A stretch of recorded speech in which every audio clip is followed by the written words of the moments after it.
இந்த நாளிலே செய்தியினுடைய தலைப்பு தேவனுக்கு தேவைப்படுகிற மனிதன் யார்? இல்லைன்னா கர்த்தர் விரும்புகிற மனிதர்கள் யார்? நம்ம எல்லாருமே விசுவாசிகள், ஆராதனைக்கு வந்துட்டுருக்கோம், ஞானஸ்நானம் எடுத்திருக்கோம். ஆனால் நம்மிலே தேவன் பிரியமாக இருக்கிறாரா? தேவன் விரும்புகிற வண்ணமாக நம்முடைய வாழ்க்கை இருக்கிறதா என்பது மிகவும் முக்கியம். அதை தான் இந்த நாளிலே நான் உங்களோடு கேட்கிறேன். What kind of man God needs? தேவன் விரும்புகிறதான மனிதர்கள் யார்? தேவனுக்கு தேவையான மனிதர்கள் யார்? ஏன்னா அழைக்கப்பட்டவர்கள் அநேகர், தெரிந்து கொள்ளப்பட்டவர்களோ சிலர். அழைப்பை பெற்றிருக்கலாம், அழைப்புக்கு அடுத்தது அந்த தெரிந்து கொள்ளுதல் அப்படின்னு ஒரு பாகம் இருக்கிறது. தேவனால் அழைக்கப்பட்டிருக்கிறோம், தேவனால் தெரிந்து கொள்ளப்பட்டிருக்கிறோமா அப்படின்றது ரொம்ப முக்கியமான கேள்வி. இந்த நாட்களிலே தேவனால் அழைக்கப்பட்டவர்கள் தேவனால் தெரிந்து கொள்ளப்பட்டவர்களாக இல்லாமல் போய்விடுகிறோம். அதனால் நம்முடைய வாழ்க்கையில் இறுதி நாட்களில் இப்போ நமக்கு தெரியாது, பரலோகம் செல்லும் பொழுது கர்த்தர் நம்மை பார்த்து, உண்மையும் உத்தமமுள்ள ஊழியக்காரனே, உன்னுடைய எஜமானுடைய சந்தோஷத்துக்குள் பிரவேசி அப்படின்னு சொல்லுவார். இல்லைன்னா பொல்லாதவனாகிய மனிதனே, மனுஷியே, நம்ம பேரை சொல்லி, பொல்லாதவனாகிய மனிதனே, நீ பிசாசுக்காகவும் அவனுடைய சேனைகளுக்காகவும் ஏற்படுத்தப்பட்ட நரகத்தில் போன்னு சொல்லுவார். நரகம் மனிதனுக்காக ஏற்படுத்தப்பட்டது அல்ல. நரகம் யாருக்காக? பிசாசுக்காகவும் அவனுடைய சேனைகளுக்காகவும் ஏற்படுத்தப்பட்டது. நமக்காக ஏற்படுத்தப்பட்டது பரலோகம். அப்போது அந்த கடைசி நேரத்தில் தான் நாம் எங்கே இருக்கிறோம், நம்ம யார் அழைக்க போகிறாங்கன்னு தெரியும். நிறைய பேர் செத்து சாகிற நிலைமையில் இருக்கிறவங்கள பார்த்தீங்கன்னா, ஒரு சிலர் ரொம்ப புலம்புவாங்க. ஐயோ, கயிறு வச்சுக்கிட்டு இருக்கிறான், செயினை கொட்டிக்கிட்டு இருக்கிறான், என்னை கூப்பிட்றான், பல்லை இழிச்சிக்கிட்டு இருக்கிறான், போகிறதுக்கு பயமாக இருக்குது அப்படின்னு சொல்லி நிறைய பேர் தங்களுடைய அனுபவங்களை சொல்வதை நான் கேட்டிருக்கிறேன், நேராகவே பார்த்துருக்கிறேன். ஒரு சிலரை அந்த மரிக்கிற தருணத்தில் அவங்கள அழைத்து போகும்படியாக பிசாசுடைய தூதர்கள் நிற்பாங்க. ஒரு சிலருடைய அழைப்பில் பார்த்திங்கன்னா அவங்களை அழைத்து போவதற்கு தேவ தூதர்கள் நிற்பாங்க. இப்போ நான் எங்கள் அம்மாவுக்கு ஒருத்தர் சொல்கிறேனே, நல்ல அழைப்பை பெற்றிருந்தவங்க தான். ஆனால் அவங்களுடைய வாழ்க்கையில் நிறைய கஷ்டங்களை அனுபவித்து தான் எங்கள் அம்மா எங்களெல்லாம் வளர்த்தாங்க. அதனால் அந்த கஷ்டங்கள் எல்லாமே அவங்களுடைய இருதயத்துக்குள்ளே இருந்துச்சு. அந்த கஷ்டங்களை நிறைய நேரத்தில் அவங்க நிறைய பேரை மன்னிச்சிருக்கிறாங்க. எனக்கு தெரிஞ்ச நிறைய தீமைகள் செய்தவர்கள் எங்களுடைய ஊரில், எங்களுடைய சொந்தங்களில் நிறைய பேர் இருந்தாங்க. ஆனால் ஆண்டவர், தேவனுடைய கிருபையினால் ஆண்டவர், அம்மா அவங்களெல்லாம் மன்னிச்சாங்க. ஆனால் ஒரு சிலரை அவங்களால மறக்க முடியல. அதனால் நம்ம எல்லாருக்கும் தெரியும், அந்த கடைசி நேரங்களில் பார்த்திங்கன்னா நல்ல சத்தியம் சொல்லிகிட்டு இருந்தவங்க, இந்த ஊழியத்தை ஆரம்பிக்கும்படியாய் கர்த்தரால் உபயோகப்படுத்தப்பட்டவங்க, தேவனால் அழைக்கப்பட்டவங்க, அவங்களுடைய வாழ்க்கையில் சில போராட்டங்கள் வந்தது, மறதித்தன்மை வந்தது. நம்ம கூட நிறைய பேரோட பார்க்கறதுக்கு அவங்க விரும்பலை. ஏன்னா அவங்க சில காரியங்கள் அவங்க நினச்சிருந்தாங்க, அவங்க ஒரு வேளை செய்யாமல் இருந்திருக்கலாம், ஆனால் இவங்க செய்ததாக நினச்சி அதை என்ன பண்ணாங்க, மறக்கலை. அதனால் கடைசி நேரத்தில் ஒரு பெரிய போராட்டம் வந்தது. ஆனால் கர்த்தருடைய கிருபை அந்த கடைசி நாட்களில் அம்மாவின் மேலே இறங்கி, நிறைய பேர் நம்ம எல்லாருமே ஜெபம் பண்ணோம். அந்த ஜெபத்தை கேட்டு கர்த்தர் இறங்கி அவங்களுக்கு பழைய நிலைமைக்குள்ளே கொண்டு வந்து தான் தேவ சமூகத்துக்குள்ளே கொண்டு போனார். இல்லாமல் இருந்திருந்தால் இப்போ நான் என்ன சொல்லியிருப்பேன் உங்ககிட்ட சாட்சியை. எங்கள் அம்மா நல்லா ஊழியம் பண்ணாங்க, ஆனால் கடைசி நேரத்தில் கர்த்தருக்கு விருப்பமில்லாத காரியங்களை செய்ததினால அவங்களுடைய மறதித்தன்மை வந்துடுச்சு, மனநிலைமை பாதிக்கப்பட்டு போயிடுச்சு அப்படின்னு தான் நான் இப்போ உங்ககிட்ட சொல்லியிருக்கணும். ஆனால் கர்த்தர் அந்த சூழ்நிலையிலிருந்து ஒரு விடுதலையை கொடுத்தார். இப்போ நல்ல ஒரு தருணத்தை தேவன் நமக்கு கொடுக்குறார். உயிரோடு இருக்கிறதான நாம் இந்த நேரத்தில் நம்முடைய வாழ்க்கையில் சரிப்படுத்தக்கூடியதான காரியங்களை நாம் செய்ய வேண்டும். ஏன்னா ஜீவன் நிலையற்றது. எப்போ நம்முடைய உயிர் போகும்னு தெரியாது. யாருக்காவது தெரியுமா? சாகக்கூடிய நேரம் யாருக்குமே தெரியாது. திடீர்னு போவாங்க, திடீர்னு அப்படியே ஒரு நெஞ்சு வெளியினுவாங்க, இல்லைனா திடீர்னு ஏதோ ஒரு ஆக்சிடெண்ட் ஆகும், உயிர் போயிடும். இப்படி நிறைய பேருடைய மரணங்களை நாம் பார்த்து கொண்டு இருக்கிறோம்.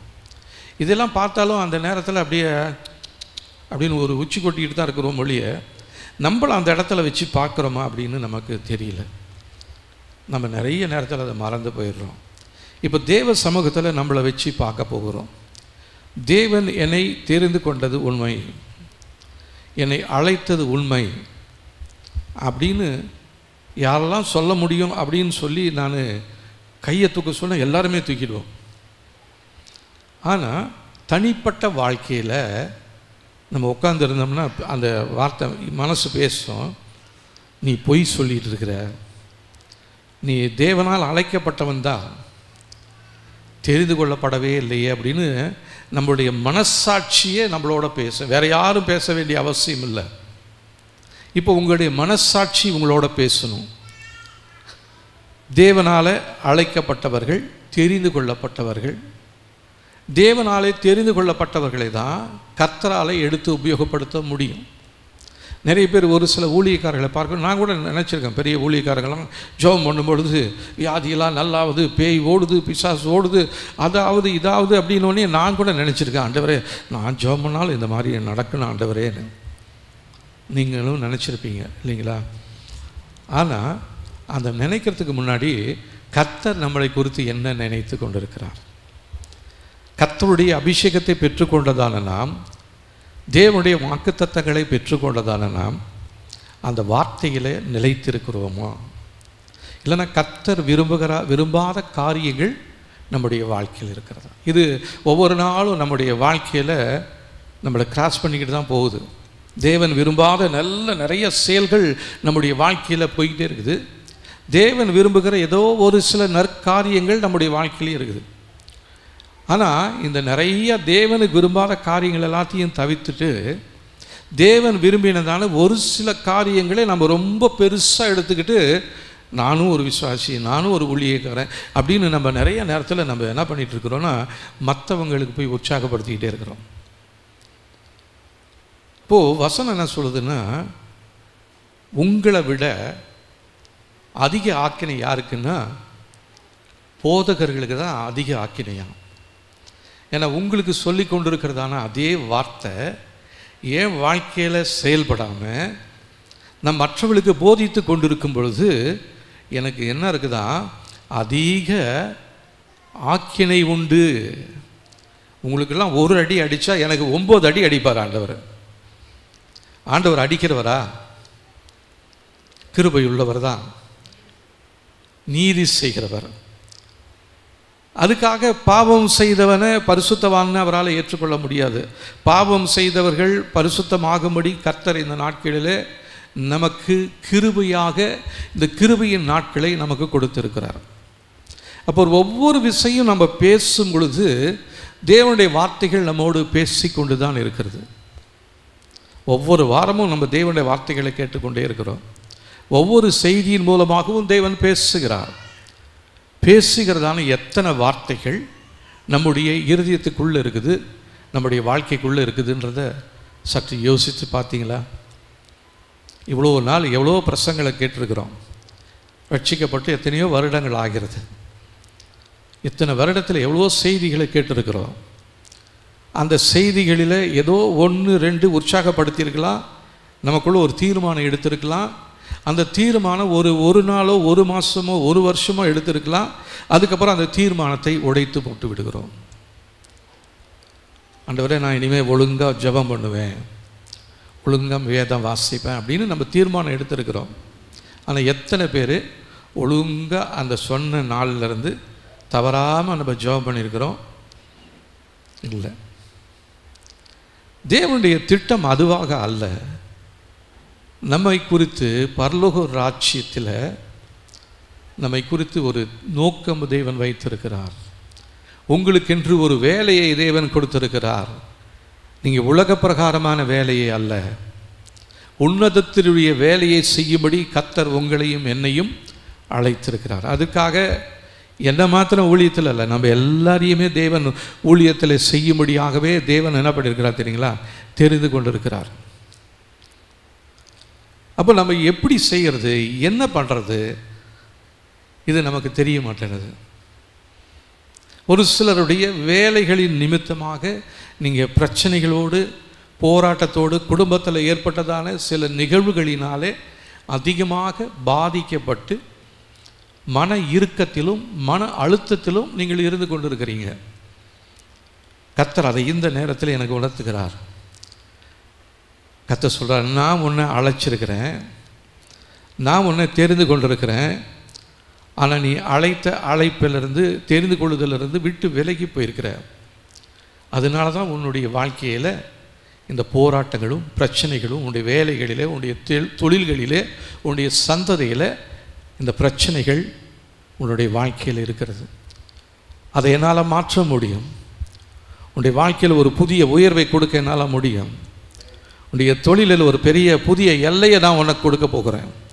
இதுவரை நீ செய்து கொண்டிருந்ததான அந்த வேலை, அது உனக்கு ஒரு வேளை கசந்து போயிருக்கலாம். மன அழுத்தத்தில் மன காயத்தினாலே புலம்பி வந்திருக்கலாம்.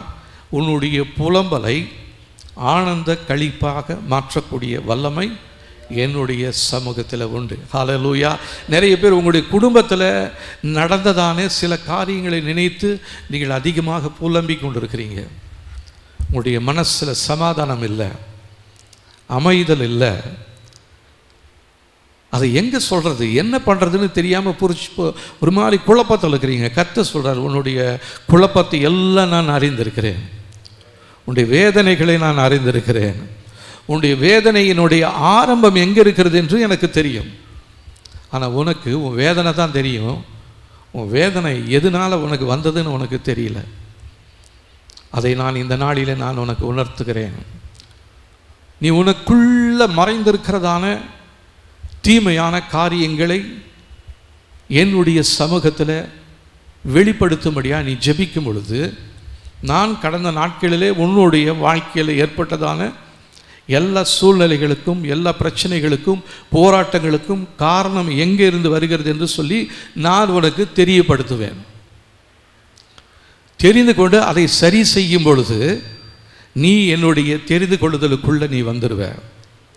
இல்லைன்னா வெறும் அழைப்பை மாத்திரம் வச்சுக்கிட்டு தேவனால் அழைக்கப்பட்டவன் என்று நீ சொன்னாலும் உன்னுடைய அழைப்பினாலே எந்த விதமான பிரயோஜனமோ மாற்றமோ உன்னுடைய வாழ்க்கையில் இருக்க போவது இல்லை. இப்படியே தான் இருக்க போகிற. ஆனால் இப்படி இருப்பதற்காக நான் உன்னை தெரிந்து கொள்ளவில்லை, இப்படி இருப்பதற்காக நான் உன்னை அழைக்கலை.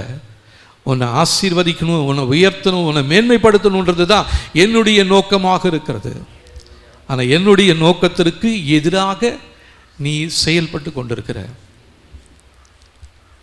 அதை வெளிப்படுத்தணும்னா இப்போ நான் வெளிப்படுத்துறதில்ல, நீங்கள் தேவனிடத்தில் கேளுங்க. ஆண்டவரை, என் வாழ்க்கையில் இருக்கிற இந்த பிரச்சனைக்கு, இந்த போராட்டத்திற்கு காரணம் மறைந்திருக்கிற தீமையான காரியங்கள் எது? ஒரு மரம் இருக்குதுன்னா நிச்சயமாக அதுக்கு ஒரு வேர் ஒன்று இருக்கணும். ஒரு பெரிய கட்டடம் இருக்கிறது என்று சொன்னால் நிச்சயமாக அதுக்கு ஒரு அஸ்திபாரம் இருக்க வேண்டும். அப்போ என்னுடைய அஸ்திபாரத்தில், என்னுடைய வேர் பகுதிகளில் மறைந்திருக்கிற தீமையான காரியங்கள் எதுவாக இருந்தாலும் அதை ஆண்டவரை எனக்கு வெளிப்படுத்துங்க. அதை நான் வெளியேற்ற என்னை இப்பொழுது ஒப்பு கொடுக்கிறேன் என்று சொல்லி யாரெல்லாம் அர்ப்பணிக்கிறோமோ அவங்களுடைய வாழ்க்கையில் நிச்சயமாகவே தேவன் ஒரு உயர்வை வைத்திருக்கிறார். இதுவரை நீங்கள் பார்த்திராத காரியங்களை கர்த்தர் உங்களுடைய வாழ்க்கையில் செய்யும். நீங்கள் நிறைய காரியங்களை வேதனையோட, கண்ணீரோட, வருத்தத்தோட, மன அழுத்தத்துக்குள்ளாக நீங்கள் இருக்கிறீங்க. மன அழுத்தம் என்பது அது ஒரு சாபமாக இருக்கிறது. மனவேதனை என்பது அது ஒரு சாபமாக இருக்கிறது. அப்போ இந்த மன அழுத்தத்திலிருந்து மனவேதனையிலிருந்து விடுதலை தரும்படியாகவே தேவன் உங்களையும் என்னையும் தெரிந்து கொண்டிருக்கிறார். தேவன் தெரிந்து கொண்டாலும் இந்த அந்த மன அழுத்தமும் மன பாரமும் இன்னும் நமக்குள்ளே இருக்குது. அதை நம்மை விட்டு எடுத்து போடும்படியாக நாம் தேவ சமூகத்தில் போராடி ஜெபிக்க வேண்டியது மிகவும் அவசியமாக இருக்குது. உங்களுடைய ஜெப நேரத்தில் ஒரு போராட்டம், உங்களால் ஜெபம் பண்ண முடியல, அப்போ தான் தேவையில்லாத சிந்தைகளெல்லாம் வந்துக்கிட்டே இருக்குது. இதுக்கெல்லாம் காரணம் நாம் தான்.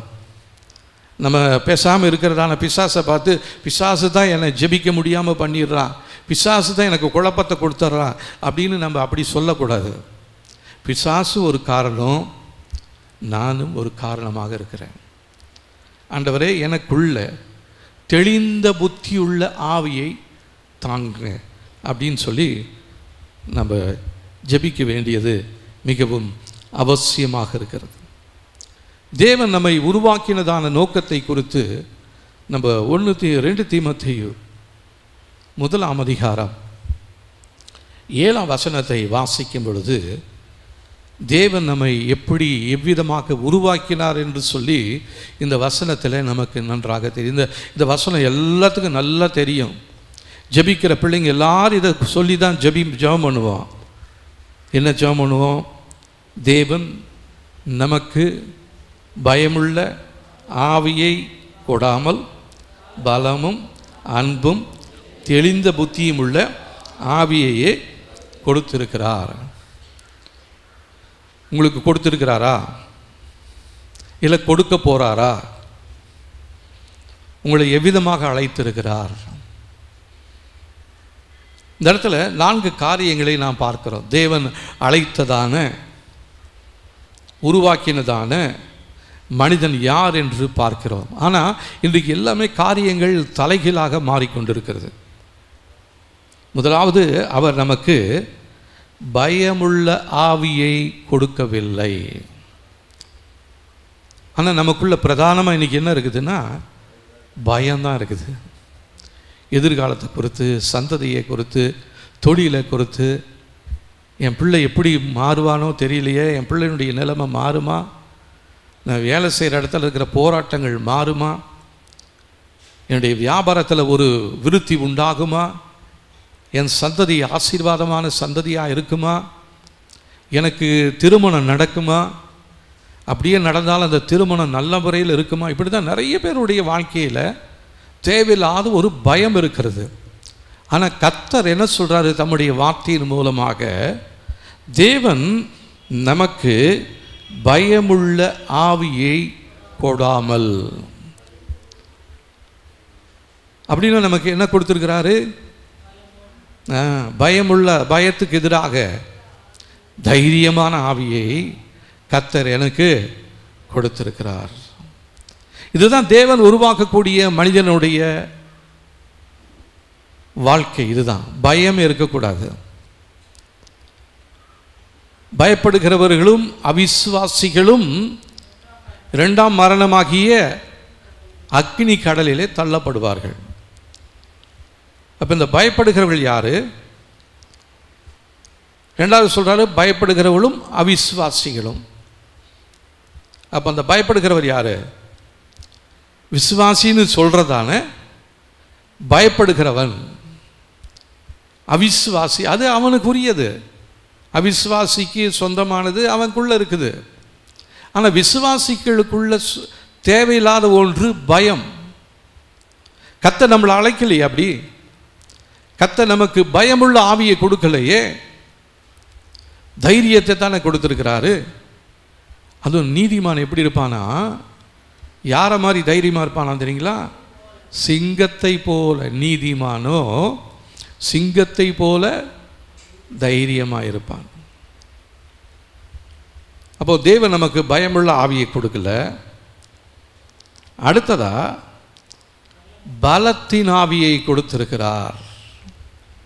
ஆனால் இன்னைக்கு நிறைய பேருடைய வாழ்க்கையில் சரீரத்தில் பலவீனங்கள் உண்டாகி இருக்கிறது. இந்த பலவீனத்தை நினைத்த உடனேயே நமக்கு தேவையில்லாத குழப்பங்களும் பயங்களும் இன்னும் அதிகமாகி கொண்டே இருக்கிறது. ஏன்? பலன் இல்லை, ஒரு வலி உண்டாயிடுச்சு, நாளைக்கு டாக்டரை போய் பார்க்கணும், ஸ்கேன் எடுக்க சொல்லியிருக்காரு.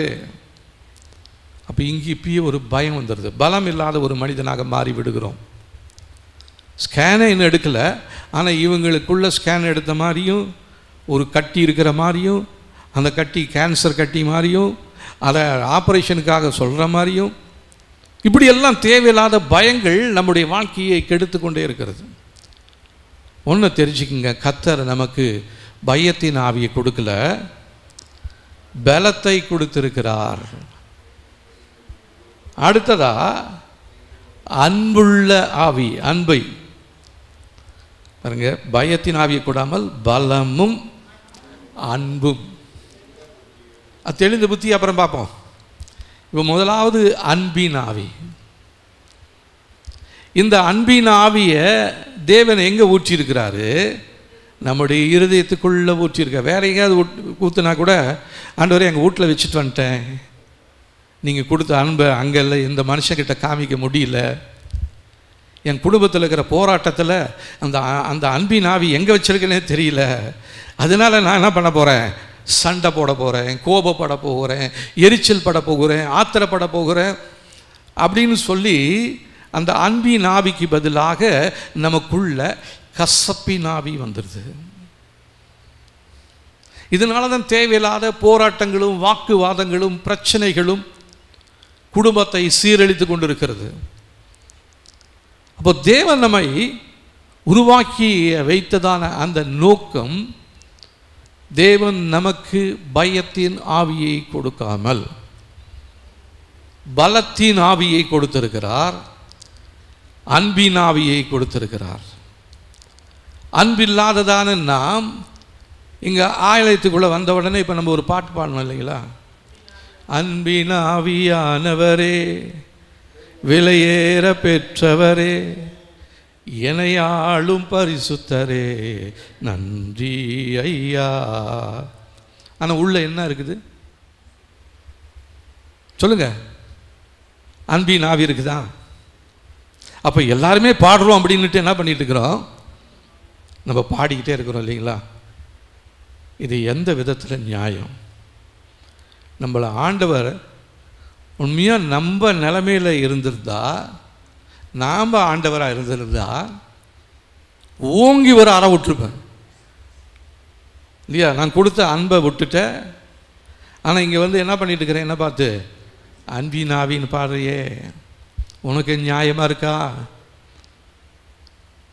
அதுக்கப்புறம் ஆசீர்வாதம் வேணும் வேணும்னு ஜெபம் பண்ணுறோம். எப்படி ஆசீர்வாதம் வரும்? என்னை உயர்த்துங்க ஆண்டவரேன்னு சொல்கிறோம், எப்படி நமக்கு உயர்வு வரும்? என்னை பலப்படுத்துங்க ஆண்டவரேன்னு சொல்கிறோம், எப்படி நமக்கு பலன் வரும்? தேவையான அந்த அன்பை, அந்த அன்பு மாறவே மாறாதான் இல்லைங்களா? இதை குறித்து நம்ம வாசிக்கும் பொழுது 1 கொரிந்தியர் 13ஆம் அதிகாரம்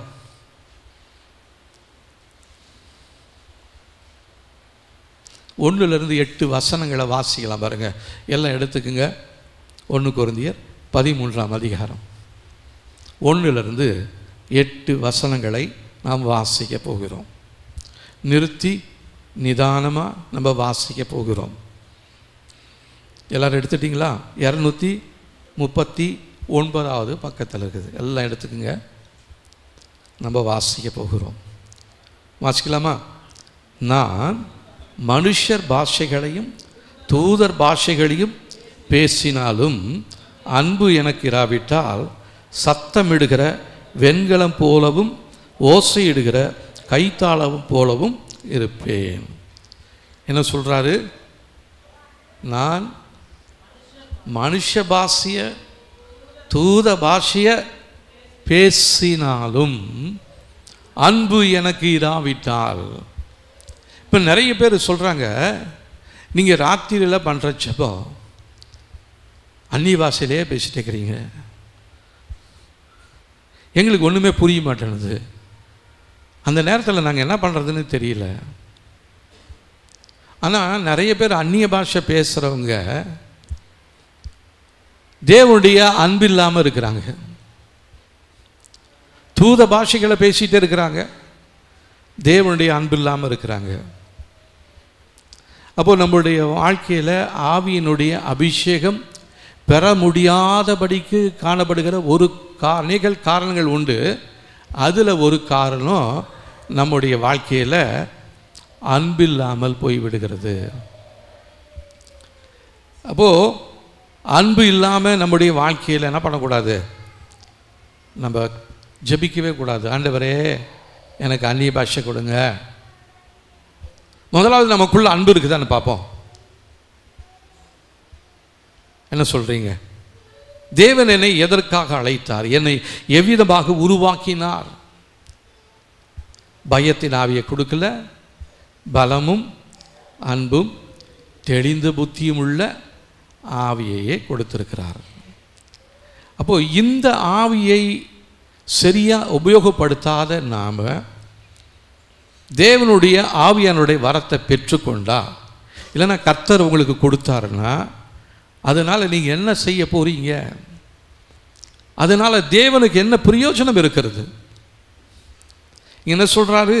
நான் மனுஷ பாஷைகளையும் தூதர் பாஷைகளையும் பேசினாலும் அன்பு எனக்கு இராவிட்டால் சத்தமிடுகிறதான வெண்கலத்தை போலவும் ஓசையிடுகிற கைத்தாளம் போலவும் இருப்பேனே.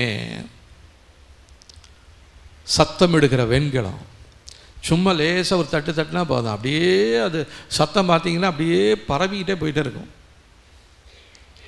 ஓசையிடுகிற கைத்தாளம் அது அதிகமாக ஓசை எழுப்பிக்கிட்டு தான் இருக்குது. இந்த மாதிரி நீங்களும் நானும் இருக்கக்கூடாது.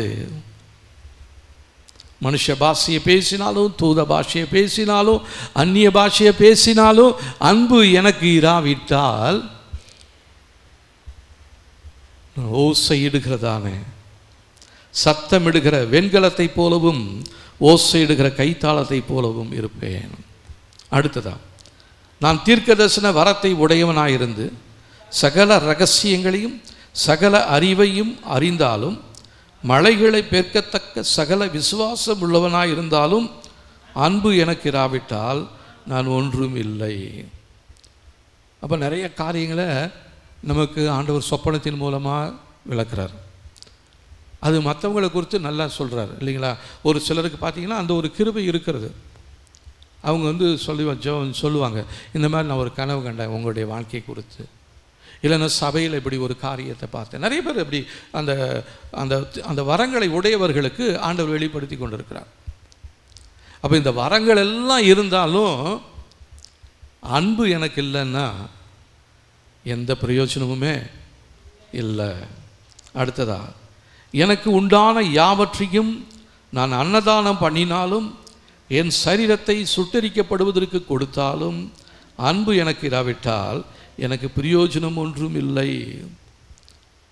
அப்போ நமக்கு இருக்கிறதான எல்லா சொத்து பத்து எல்லாத்தையும் ஆண்டவருக்கு எழுதி கொடுத்துட்டாலும் தசமமாக இல்லைங்க, நான் 100 ரூபா சம்பாதிக்கிறேன்னா 1 ரூபாய் எடுத்துக்கிட்டு 99 ரூபாய் நான் ஆண்டவருக்கு கொடுக்குறேன். அப்படி நிறைய பேர் தீர்மானம் பண்ணி கொடுக்குறவங்க இருக்காங்க. இந்த கால்கேட்டுன்னு சொல்லி அந்த டூத் பேஸ்ட் இருக்குது பார்த்தீங்களா, அதை உருவாக்கினவருடைய பேர் கால்கேட். அந்த பையன் பேர். அவன் சம்பளம் இல்லாமல் ரொம்ப வேலை இல்லாதபடி இருந்த பொழுது அவன் எப்படி ஜெபம் பண்ணான், ஆண்டவரே நீங்கள் எனக்கு ஆசீர்வாதம் கொடுத்தீங்கன்னா நான் 100ல் 99 உங்களுக்கு கொடுத்துருவேன், 1 நான் வச்சுக்குவேன் அப்படின்னா.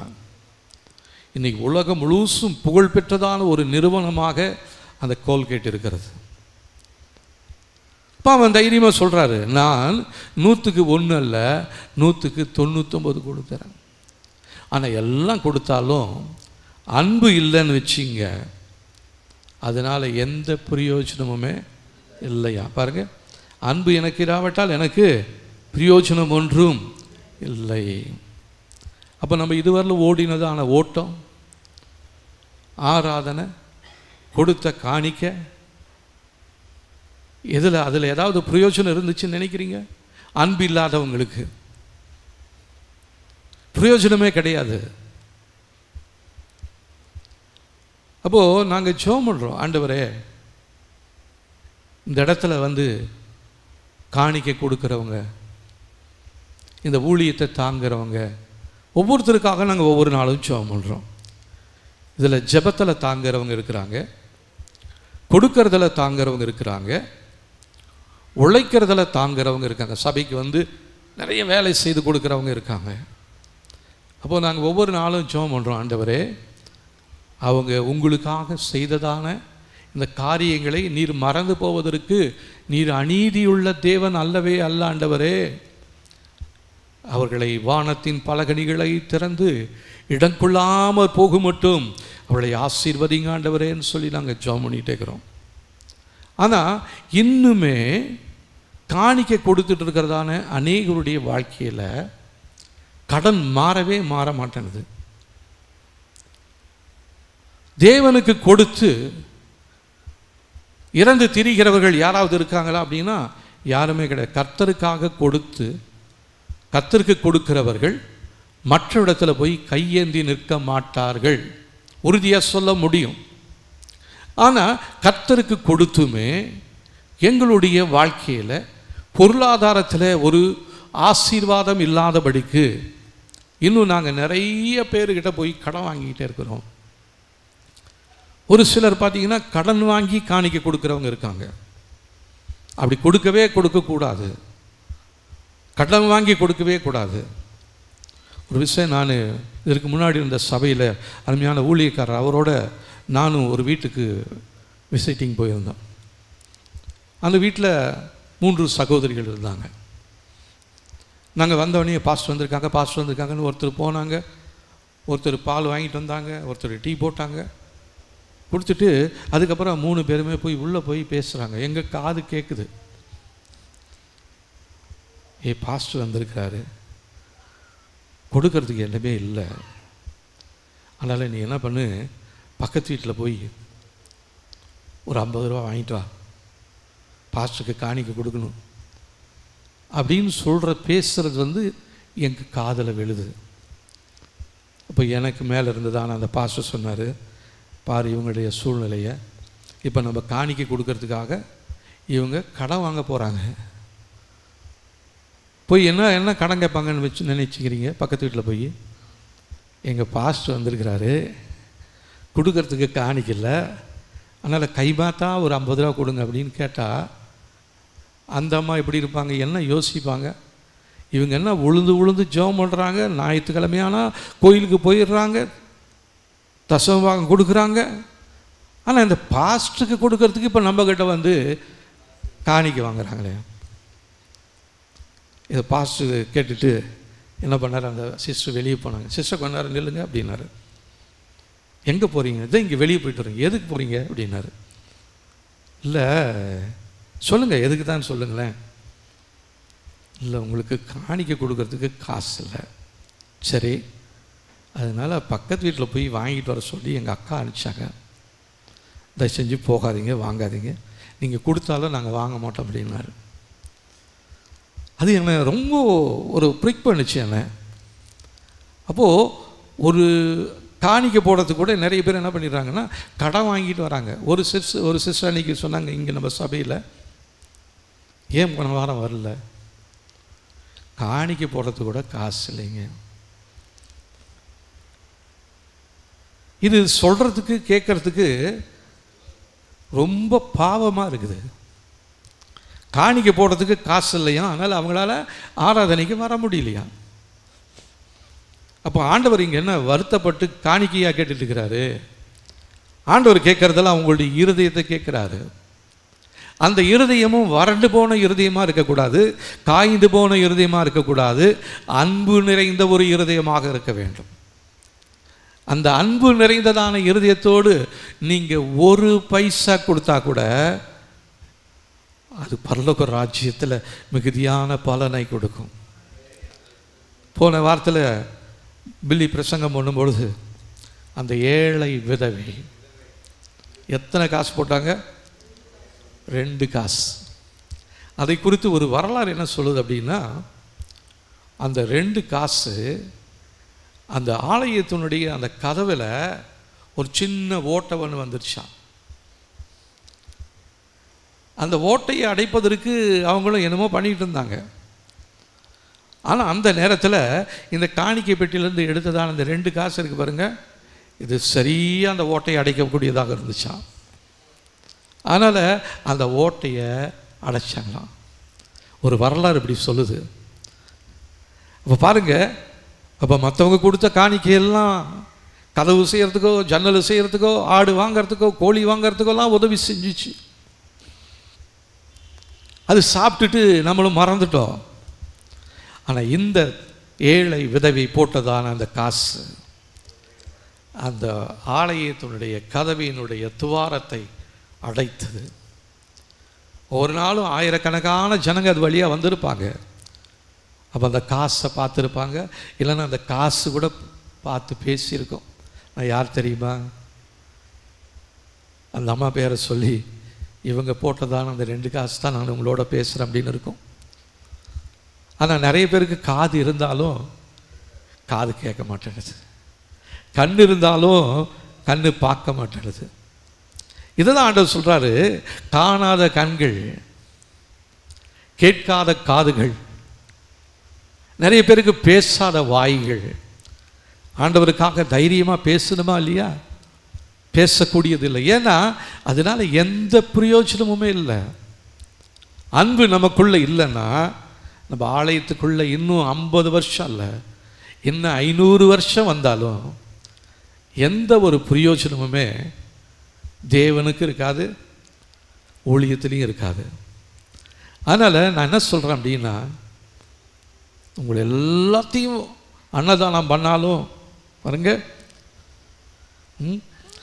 அன்னதானம் பண்ணாலும், சரீரத்தை சுட்டெரிக்கப்படுவதற்கு கொடுத்தாலும், உங்களுடைய சரீரத்தையே ஆண்டவரே நான் எரிக்கிறேன்னு சொல்லி கொடுத்தாலும், அன்பு உங்களுக்கு இல்லாமல் இருந்தால் அதனால் பிரயோஜனம் என்ன அப்படின்றார் ஆண்டவர். அடுத்த 4வது வசனம் பாருங்க. அன்பு நீடிய சாந்தமும் தயவும் உள்ளது, அன்புக்கு பொறாமை இல்லை, அன்பு தன்னை புகழாது, இருமாப்பாயிராது, அயோக்கியமானதை செய்யாது, தற்பொழிவை நாடாது, சினமடையாது, தீங்கு நினையாது, அநியாயத்தில் சந்தோஷப்படாமல் சத்தியத்தில் சந்தோஷப்படும், சகலத்தையும் தாங்கும், சகலத்தையும் விசுவாசிக்கும், சகலத்தையும் நம்பும், சகலத்தையும் சகிக்கும். அன்பு ஒரு காலம் ஒழியாது, தீர்க்க தரிசனங்களானாலும் ஒழிந்து போகும், அந்நிய பாஷைகளானாலும் ஓய்ந்து போகும், அறிவானாலும் ஒழிந்து போகும். நம்முடைய அறிவு குறைவுள்ளது, நாம் தீர்க்க தரிசனம் சொல்லுதலும் குறைவுள்ளது, நிறைவானது வரும்பொழுது குறைவானது ஒழிந்து போகும். அப்போ இந்த இடத்துல சொல்கிற நிறைவானதுன்றது எதுங்க? தேவனுடைய அன்பு. அப்போ நம்முடைய வாழ்க்கையில் அன்பின் ஆவியை நாம் பெற்றுக்கொண்டிருப்போமானால், நம்முடைய அன்பினாலே தேவனுடைய நாமம் மகிமைப்பட வேண்டுமே ஒழிய ஒரு நாளும் தூசிக்கப்படக்கூடாது. எனக்கு ரொம்ப பிடிச்ச வசனம் ரோமர் 2 அதிகாரம் 24 வசனம். நான் அடிக்கடி சொல்கிறதான ஒரு வசனம். ரோமர் 2 அதிகாரம்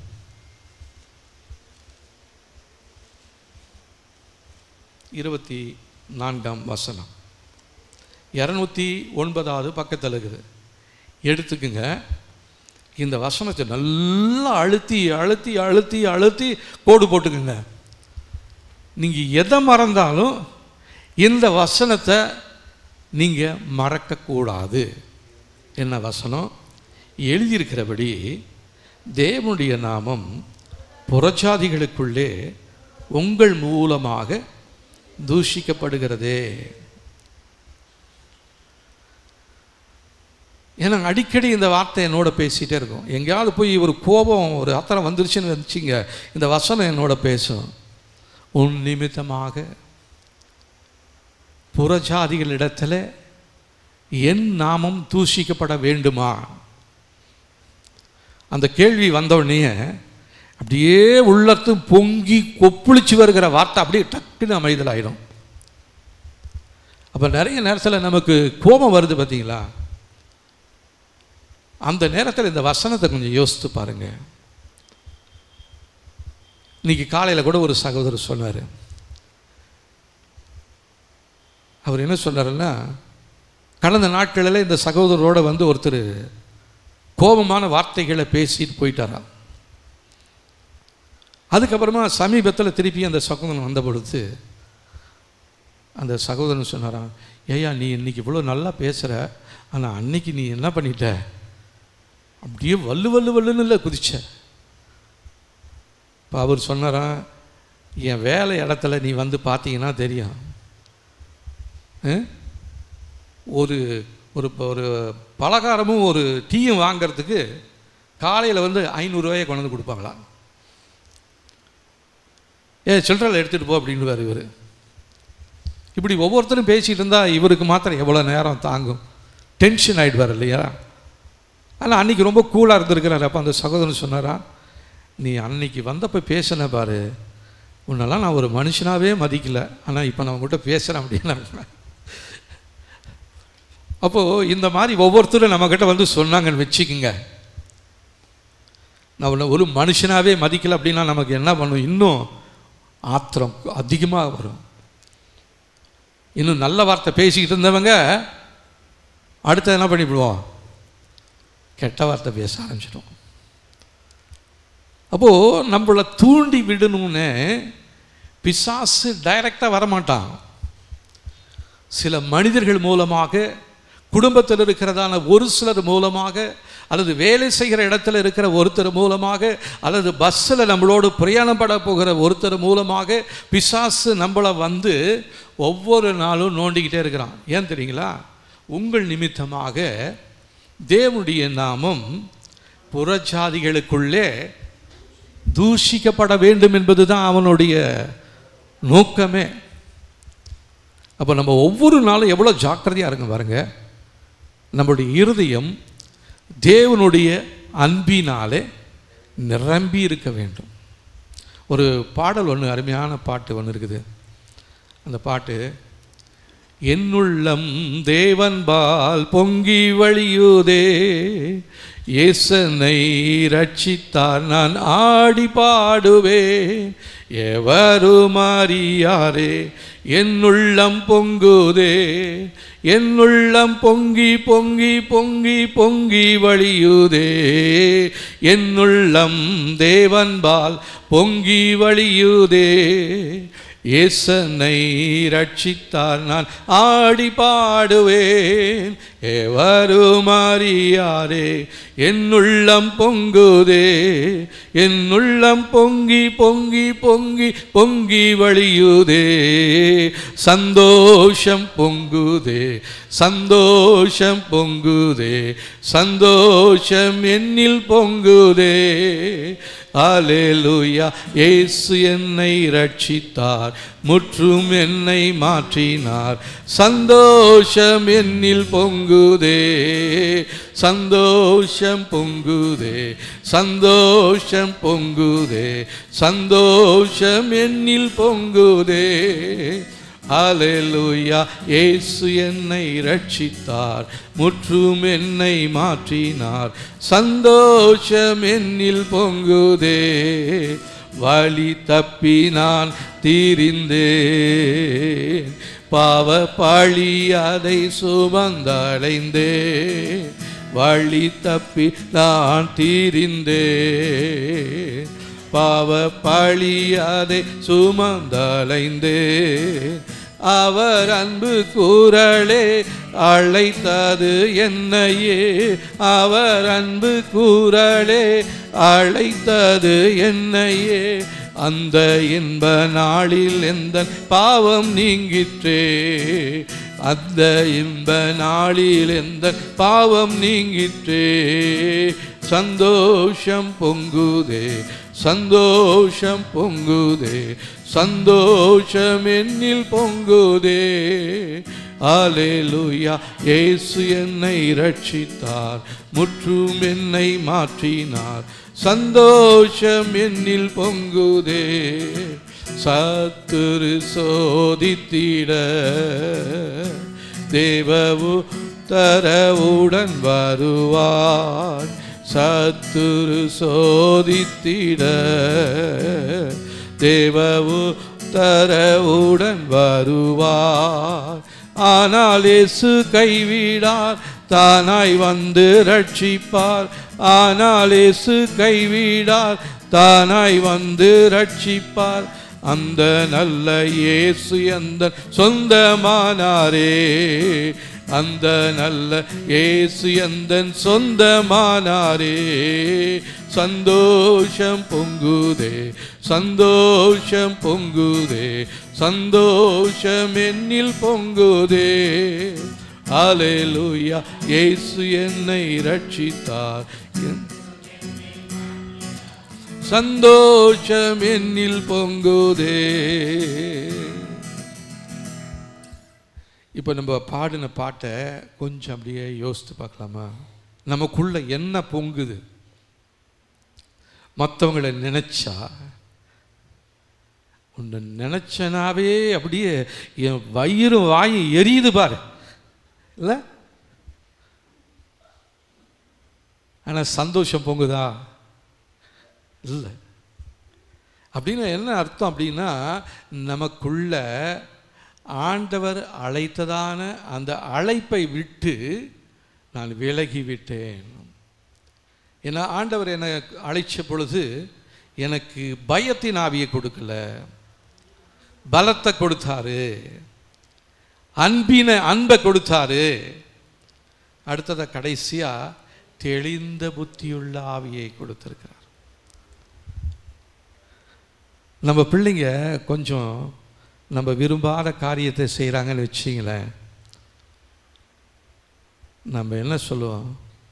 நிறைய சூழ்நிலையில், டேய் நான் பெத்த பிள்ளையாடா நீ, நான் பெத்த பிள்ளையா நீ, நான் உன்னை இப்படியா பெற்று வளர்த்தேன், உன்னை எப்படி வளர்த்தேன், உனக்காக எவ்வளோ கஷ்டப்பட்டேன், உன்னை எப்படி தூக்கி சுமந்தேன், உனக்காக கண்ணீர் விட்டு ராத்திரியும் பகலுமா ஓடி ஓடி உழைச்சினேன், ஆனால் இன்னைக்கு நீ இப்படி பண்ணிட்டு வந்து நிற்கிறியே அப்படின்னு நம்ம நிறைய நேரத்தில் நம்ம பிள்ளைங்களை பார்த்து சொல்லியிருக்கோம்.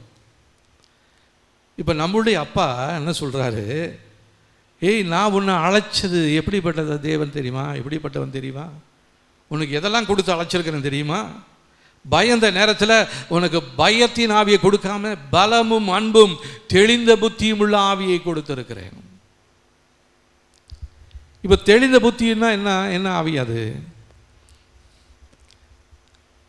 அப்போ நமக்கு தெளிவில்லாத ஒரு புத்தி இருக்கிறது. இன்னும் நம்மளுடைய பாஷையில் சொன்னால் ஒரு பைத்தியக்கார ஆவி. அதுதான் நம்மளை என்ன பண்ணல, தெளிவாக யோசிக்க வைக்க மாட்டேனுது, தெளிவாக எதையும் பார்க்க வைக்க மாட்டேனுது. எதை பார்த்தாலும் தப்பு தப்பாக நமக்கு தெரியுது. யார் என்ன சொன்னாலும் நமக்கு கோபமாக வருது, ஆத்திராத்திரமாக வருது. ஆண்டவர் அந்த நேரத்தில் சொல்கிறாரு, நான் உன்னுடைய அப்பாடா, நீ என்னுடைய பிள்ளை, நீ என்னுடைய மக. நான் உன்னை உண்டாக்கின நாளில் உனக்கு தெளிந்த புத்தியை தான் ஆவியை தான் கொடுத்தேன். ஆனால் நீ இப்போ என்ன பண்ணிட்ட, இப்படி பைத்தியக்காரன மாதிரி மாறிக்கிட்டு இருக்கிறியே, நீ எதை பேசினாலும் ஒரு குழப்பமாகவே இருக்குது. இப்படிப்பட்டவங்களை நம்பி யாருங்க ஒரு பெரிய பொறுப்பை கொடுப்பா? சொல்லுங்க. இப்போ உங்கள் பிள்ளை ஒன்று இல்லை சொல்கிறேன், ஒரு பைத்தியம் மாதிரி இருக்குதுன்னு வச்சுங்க, அது முழு மென்டலாக இருந்தால் கூட பரவாயில்ல. இது என்ன பண்ணுது, அரை மென்டலாக இருக்குது. முழு மென்டலை கூட நம்பிடலாம், அரை மென்டலை நம்பி எதையுமே கொடுக்க முடியாது. ஏன்னா திடீர்னு ஒரு நாளைக்கு ஜெபம் பண்ணும், திடீர்னு ஒருத்தரை வல்லுன்னு குலைக்கும், திடீர்னு ஒருத்தரை வாங்கன்னு சொல்லும், திடீர்னு ஒருத்தரை போங்கன்னு சொல்லும். நம்மளை நம்பி யாருங்க நல்ல காரியத்தை நம்ம கையில் கொடுப்பா? ஆனால் ஆண்டவர்கிட்ட நம்ம ஜெபம் பண்ணிட்டு இருக்கோம், ஆண்டவரை என்னை ஆசீர்வதியும். நான் உன்னை ஆசீர்வதிச்சா, தெளிந்த புத்தி இல்லாத உன்னை நான் ஆசீர்வதிச்சேன்னா அதனால எனக்கு ஒன்றும் வேணாம், உன்னுடைய எதிர்காலமே உன்னுடைய பேரை கெட்டு போயிடுமே. நீ பாட்டுக்கு பைத்தியக்காரனாட்டம் கண்டதையும் செலவு பண்ணிக்கிட்டு இருப்ப, கண்டதையும் செய்வ, நான் உன்னை ஆசீர்வாதிச்சு என்ன பிரயோஜனம்? ஆனால் நம்ம இப்படி தான் ஜெபம் பண்ணிகிட்டே இருக்கிறோம். ஆண்டவரே என் எல்லையை ஆசீர்வதி ஆண்டவரே. யாபேசு ஜெபித்தது போல ஜெபிக்கிற ஆண்டவரே. யாபேசு ஜெபித்தார், கர்த்தர் அவன் ஜெபத்தை கேட்டு அவனை ஆசீர்வதிச்சார். அதனால் நம்ம ஜெபத்தில் கேட்குறோம், ஆனால் உள்ளத்தில் ஒரு ஆயத்தம் இல்லாமல் கேட்டுக்கிட்டே இருக்கிறோம். அதனால் அந்த யாபேசுடைய ஜெபம் தவறு கிடையாது. அவருடைய குடும்பத்தார் எல்லாரும் வெறுத்தாங்க. ஆனால் அவங்க அவனை கூப்பிட்டாங்க, மறுபடியும் எங்களுக்கு தலைவனாயிருன்னு. அப்போ தான் யாபேசு ஜெபிக்கிறாரு, தேவரீர் என்னை ஆசீர்வதித்து என்னை எல்லையை பெரிதாக்கி உமது கரம் என்னோடு இருந்து தீங்கு என்னை அணுகாதபடிக்கு எனக்கு விலக்கி காத்தருளும். நல்லது தான் ஜெபம் எல்லாம். ஆனால் நீ யாபேசா இருக்கிறியா? நீ தெளிந்த புத்தியுள்ளவனா இருக்கிறியா? உன்னுடைய மண்டையை பொழந்து பார்த்தா ஹெவி டிராஃபிக்காக இருக்கும் இல்லைங்களா? நிறைய ஜாமாய் நிற்கும். ஒரு சிலதெல்லாம் அப்படியே பாதியிலேயே நிற்குது. இதை குடும்பத்தில் செய்யணும்னு யோசித்துருப்போம், அதை பாதியிலே ஸ்ட்ரக் ஆகி நிற்குது. இந்த பிள்ளைக்கு இந்த காரியத்தை படிக்க வைக்கணும்னு நினச்சிருப்போம், அது பாதியிலே ஸ்ட்ரக் ஆகி நிற்குது. அங்கங்கே பார்த்தீங்கன்னா நம்முடைய மூளை பகுதி கசமுசான்னு இருக்குது. இதில் நம்ம ஆண்டவரே என் எல்லையை ஆசீர்வதி, என் குடும்பத்தை ஆசீர்வதி, என் பிள்ளைகளை ஆசீர்வதியும், எல்லாம் நல்லது தான். முதல்ல தெளிந்த புத்தியுள்ளவனாயிரு. கர்த்தர் உன்னை உருவாக்கினதான நிலையில நீ உன்னை ஸ்திரப்படுத்து. அந்த இடத்தை விட்டு நீ விலகி வந்துட்ட. அதனால தான் உனக்குள்ள அன்பு இல்லை, தெளிவு இல்லை, பலன் இல்லை, பயம் இருக்குது. இப்போ கர்த்தர் நம்மளை விதமாக உருவாக்கினார்னு சொல்லி நம்ம இந்த நேரத்தில் நம்ம பார்த்து கொண்டு இருக்கிறோம். கர்த்தர் நம்மை உருவாக்கின விதத்தில் அவருக்கு எல்லா விதத்திலும் பிரயோஜனப்படத்தக்க விதமாக கர்த்தர் நம்மை ஆசீர்வதிக்கணுங்க. அதனால் இந்த வசனத்தை சொல்லி ஜெபிக்கும் பொழுது இந்த வசனம் யாருக்கோ சொல்லலை, இந்த வசனம் எனக்கே சொல்கிறேன். தேவன் எனக்கு பயமுள்ள ஆவியை கொடாமல் பலமும் அன்பும் தெளிந்த புத்தியும் உள்ள ஆவியவே கொடுத்திருக்கிறார். கொடுத்திருக்கிறாரா, கொடுக்க போறாரா? கொடுத்திருக்கிறார். ஏற்கனவே உங்களுக்காக அவர் ப்ரொவைட் பண்ணி வச்சிருக்கிறார். காரணம் அவருடைய பெயர் யெகோவா ஈரே. ஆபிரகாமினுடைய மகன் ஈசாக்கை பலி செலுத்துவதற்காக தேவன் சொல்லும் முன்னமே பையன் கேட்குறான், எங்கப்பா ஆடு, எங்கப்பா பலி? நெருப்பு இருக்குது, கத்தி இருக்குது, வெட்டுறதுக்கு ஒரு கோழியோ எதுவுமே இல்லையே, என்ன வெட்டுவே? அப்போ ஆபிரகாம் சொல்கிறாரு, கர்த்தருடைய பர்வதத்தில் பார்த்து கொள்ளப்படும். அங்கே போன புதரில் ஒரு அந்த கொம்பு மாட்டினதான ஒரு ஆடு ஒன்று இருக்குது. ஈசாக்கை கட்டி இவர் பலி செலுத்துறதுக்கு ஆயத்தமாக இருந்த நேரத்தில் தேவன் அவரை தடுக்கிறாரு. போதும், நீ இப்பொழுது தெரிந்து கொண்டே நீ எனக்கு பயப்படுகிறவன். அப்போ நான் பலி செலுத்தணுமே. பக்கத்தில் பார்த்தா ஒரு ஆடு மாட்டிக்கிட்டு இருக்குது. அந்த ஆட்டை கொண்டு அந்த இடத்துல வெட்டுறாங்க. அந்த இடத்துல கர்த்தருக்கு ஒரு பேர் வைக்கிறாரு, யெகோவா ஈரே, என் தேவைகளெல்லாம் சந்திக்கிறவர். இன்னைக்கு இல்லை, நீங்கள் உருவாகிறதுக்கு முன்னாடியே உங்களுக்கு என்ன தேவை என்று சொல்லி அவர் அறிந்திருக்கிறார். நீங்கள் பிறந்த உடனே உருவாக்கல, நீங்கள் பிறக்கிறதுக்கு முன்னாடியே, உலகம் உண்டாகிறதுக்கு முன்னாடியே, இன்னும் உங்கள் தாத்தா பாட்டி உங்கள் அம்மா அப்பா எல்லாம் பிறக்கிறதுக்கு முன்னாடியே உங்களுக்காக கர்த்தர் ஆயத்தப்படுத்தி வைத்திருக்கிறார். எவ்வளோ நல்ல தேவன் பார்த்தீங்களா? இந்த தேவனுடைய விரும்புகிற வண்ணமாய் நாம் நடப்போமானால் இன்னும் நம்முடைய வாழ்க்கை எவ்வளோ மேன்மையுள்ளதாக இருக்கும் இல்லைங்களா? நம்முடைய காரியங்களெல்லாம் எவ்வளோ ஜெயமாக மாறுமே. ஆனால் நம்முடைய வாழ்க்கையில் தோல்விக்கு மேல் தோல்வி, கடனுக்கு மேல் கடன், பலவீனத்திற்கு மேல் பலவீனம், போராட்டத்திற்கு மேல் போராட்டம், குழப்பத்தின் மேல் குழப்பம். இதெல்லாம் யாருக்கு? தேவனுடைய நாமத்தை அறிந்து, தேவனுடைய நாமத்தை தரித்து தேவனை ஆராதிக்கிறதான நம்முடைய வாழ்க்கையில் இது காணப்படுகிறது. அப்போ தேவன் அழைத்தது உண்மையா? தேவன் கூறினது பொய்யா? ஒரு நாளும் பொய் உரையாத தேவன் அவர். அவர் சொல்லியும் செய்யாமல் இருப்பாரோ? நம்ம கூப்பிடுற சத்தத்துக்கு அவருடைய செவிகள் அடைக்கப்பட்டுடுச்சோ? அவருடைய கரங்கள் குறுகி போயிடுச்சோ? இல்லையே, அவருடைய செவிகள் திறந்திருக்கிறது. நீதிமான் செய்யும் ஊக்கமான வேண்டுதல் மிகவும் பலனுள்ளதா இருக்கிறதா தேவனுடைய வார்த்தை சொல்லுது. அப்ப நம்முடைய வாழ்க்கையில ஏதோ ஒரு பரிசுத்த குலைச்சல், ஒரு அசுத்தமான காரியம், அன்பில்லாத சூழ்நிலை, தெளிந்த புத்தி இல்லாத ஒரு நிலைமை, இதுதான் இன்னைக்கு நம்முடைய சூழ்நிலையை ஆளுகை செய்து கொண்டிருக்கிறது. இந்த சூழ்நிலையை ஆளுகை செய்ய நம் தேவ ஆவியானுடைய கையில் ஒப்பு கொடுத்துருவோம். அவர் நம்மை ஆளுகை செய்வாராக. நாம் யாவரும் எழுந்து நின்று நம்முடைய தேவ கரத்தில் நம்மை ஒப்பு கொடுக்க போகிறோம். ஹல்லேலூயா, ஸ்தோத்திரம் ஆண்டவரே. கர்த்தாவே, நன்றி நன்றி நன்றி நன்றி. உங்களுடைய சமூகத்தில் வந்திருக்கிறதா நம்முடைய பிள்ளைகள் ஒவ்வொருடைய வாழ்க்கையும் நீங்கள் நன்கு அறிந்தவராக இருக்கிறீங்க. அவங்களுக்காக எல்லாவற்றையும் உருவாக்கி வைத்திருக்கிறீங்க. அவங்க மேலே ஒரு உன்னதமான நோக்கம் ஒன்று உண்டு ஆண்டவரே. அந்த உன்னதமான நோக்கத்தை இந்த நாளில் நீங்கள் நிறைவேற்ற போதுமானவராக இருக்கிறீங்களே. உடைய வார்த்தை சொல்லுகிறது, என்னை நோக்கி கூப்பிடு, உனக்கு எட்டாததும் உனக்கு தெரியாததுமான பெரிய காரியத்தை நான் உனக்கு அறிவிப்பேன் என்று சொன்னீங்களே. எங்கள் வாழ்க்கையில் மறைந்திருந்து தடை செய்கிறதான தீமையான வல்லமை எதுவாக இருந்தாலும் அதை இந்த நேரத்தில் எங்களுடைய வாழ்க்கையில் நீங்கள் வெளிப்படுத்தும் ஆண்டவரே. எங்களுடைய ஆசீர்வாதத்திற்கு யார் ஒருவரும் தடையாக இருக்கக்கூடாது ஆண்டவரே. நீங்கள் எங்களோடு இருந்தால், நீங்கள் எங்களுடைய சார்பில் இருக்கும் பொழுது எங்களுக்கு விரோதமாய் நிற்பவன் யார் ஆண்டவரே? ஆண்டவரே, தேவரீர் நீர் எங்களுக்கு கொடுத்ததான பிள்ளைகள் எங்களுடைய வாழ்க்கையில் எங்களுடைய குடும்பத்தில் இல்லாதபடிக்கு அது இன்றைக்கு தூர இடத்துல போயிருக்கிறபடினாலே குழம்பி போய் வந்திருக்கிறோம் ஆண்டவரே. எங்களுடைய வாழ்க்கையை நீங்கள் மாற்றுங்க. எங்களுடைய பிள்ளைகளுடைய வாழ்க்கையை மாற்றுங்க. எங்களுடைய தொழிலில் ஒரு மாறுதலை கொடுங்க. எங்களுடைய கடன் பிரச்சனையில் ஒரு விடுதலையை கொடுங்க ஆண்டவரே. எங்களை கட்டி வைத்திருக்கிற எல்லா திட்டங்களும் சத்துருவின் வல்லமைகளும் இயேசுவின் நாமத்தினாலே உடைக்கப்படும்படியாய், உடைந்து போகும்படியாய் சொல்லி ஜெபிக்கிறோம்.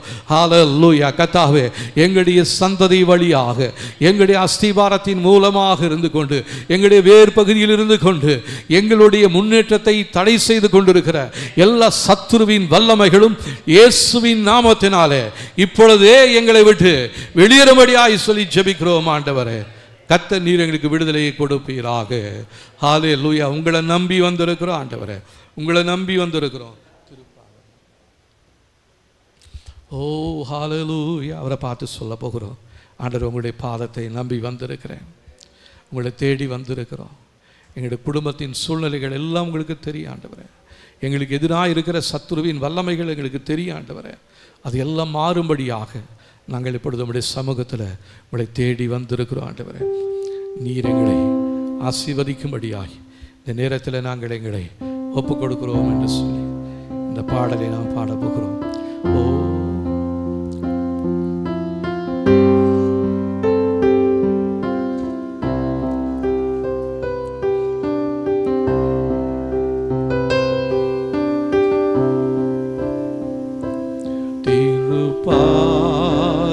நம்பி வந்தே கிருபை நீரை இயேசுவே, தமதன்பை கண்டடைந்தே தேவ சமூகத்திலே, தமதன்பை கண்டடைந்தே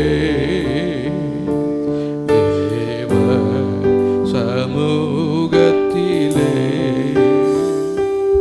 இளை பாருதல் தரும் தேவா, களை தோரை தேற்றிடுமே.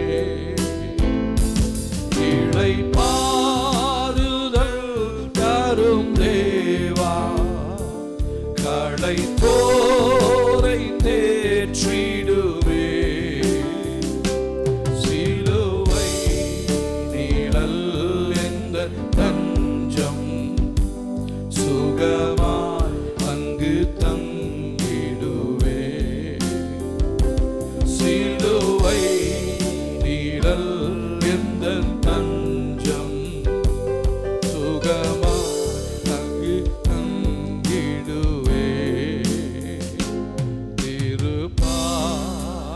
நம்பி வந்தே கிருபை நீரை இயேசுவே அமரன்பை கண்டடைந்தே தேவ சமூகத்திலே என்னை நோக்கி கூப்பிடு என்றீ இன்னல் துன்ப நேரத்திலோ என்னை நோக்கி கூப்பிடு என்றீ இன்னல் துன்ப நேரத்திலோ கருத்தாய் விசாரித்து என்னை நோக்கிடுமே கருத்தாய் விசாரித்து என்றும் கனிவோ என்னை நோக்கிடுமே என்னை நோக்கி கூப்பிடு என்று பாபா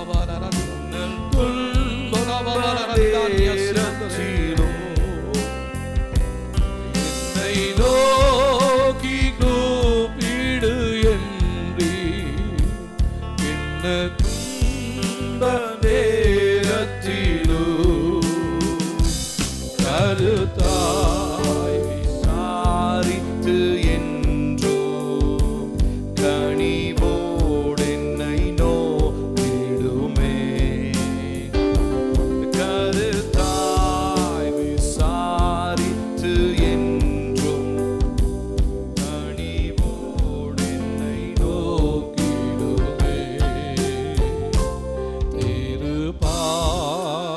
நம்பி வந்தே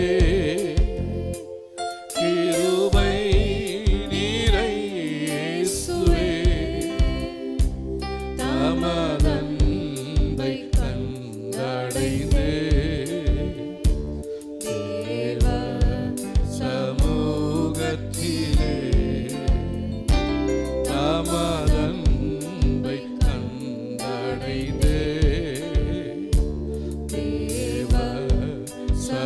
சமூகத்திலே மனம் மாற மாந்த நீரல்ல மனவேண்டுதல் கேட்டிடோ மனமாற மாந்த நீரல்ல மனவேண்டுதல் கேட்டிடோ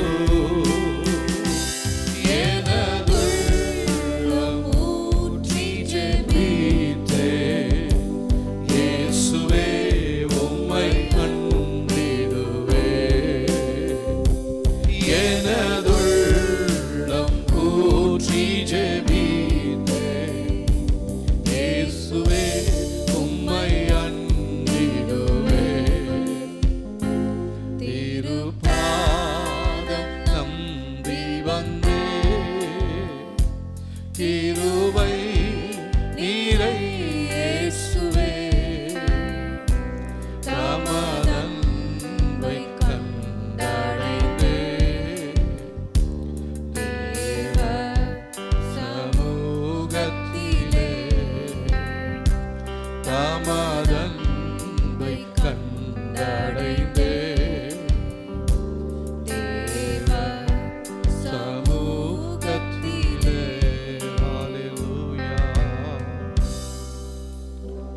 அவருடைய சமூகத்தில் வந்திருக்கிறோம்.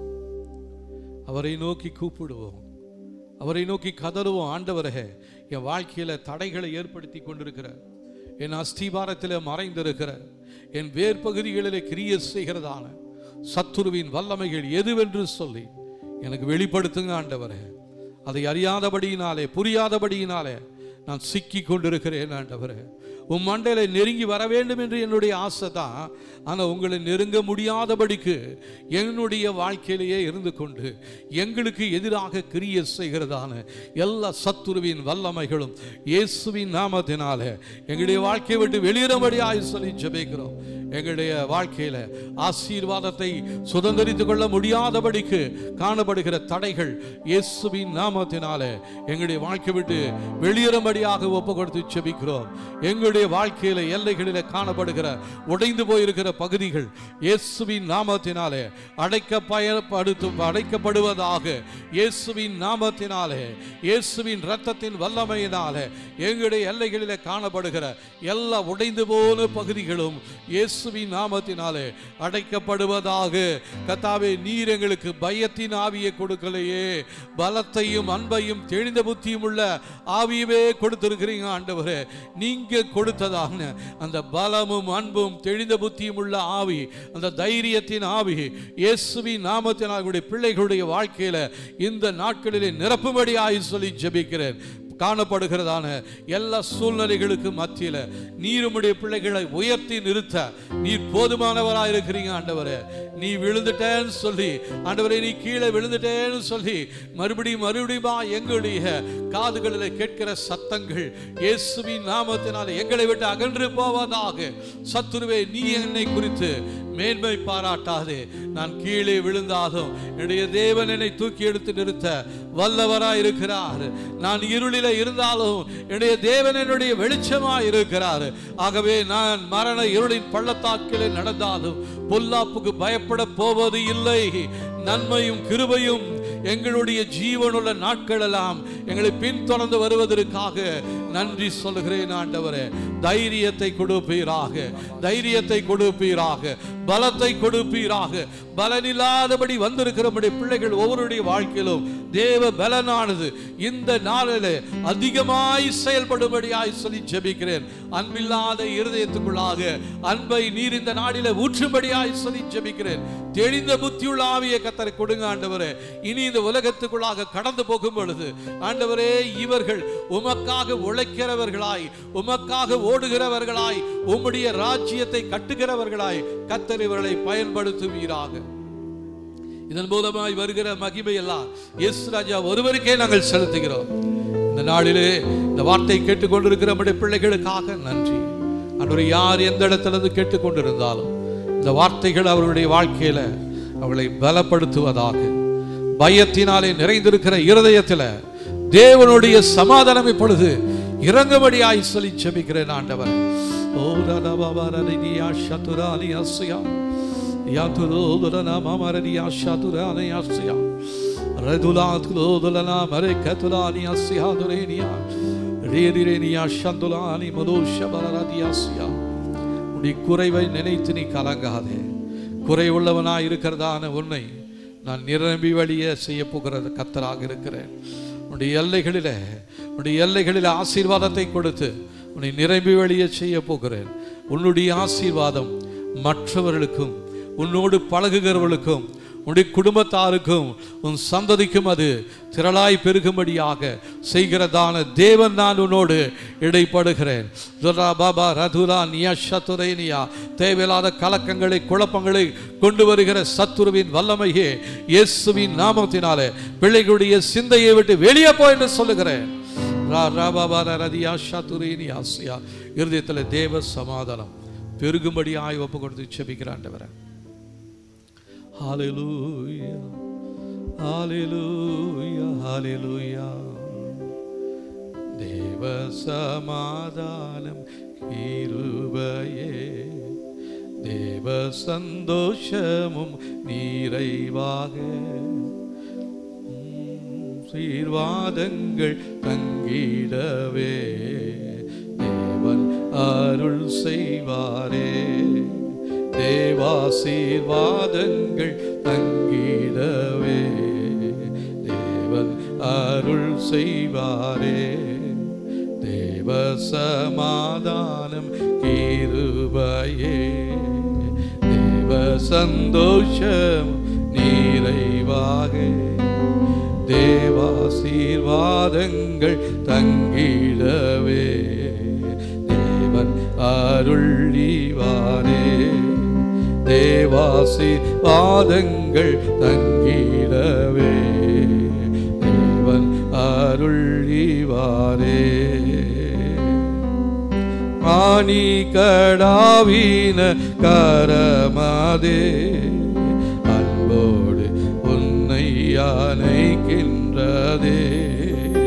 ஆணி கடாவின கரமாதே அன்புடன் உன்னை அணைக்கிறதே.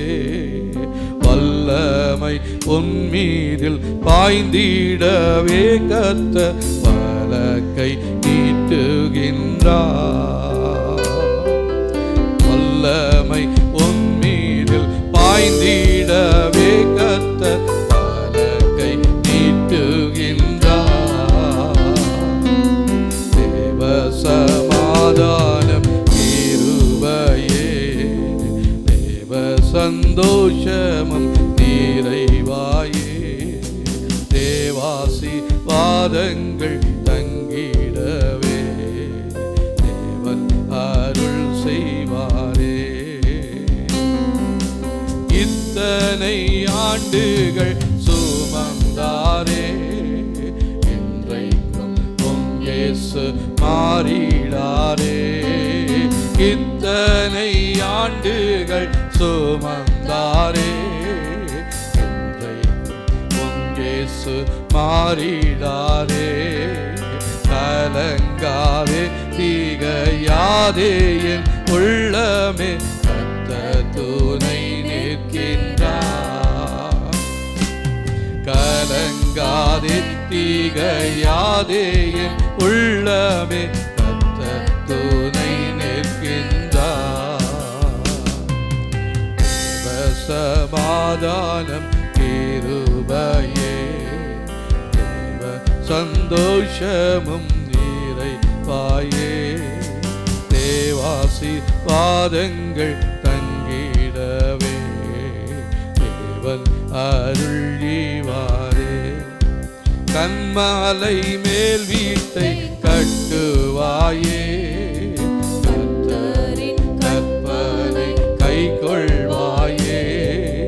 கன்மலை மேல் வீட்டை கட்டுவாயே கர்த்தரின் கற்பனை கைக்கொள்வாயே.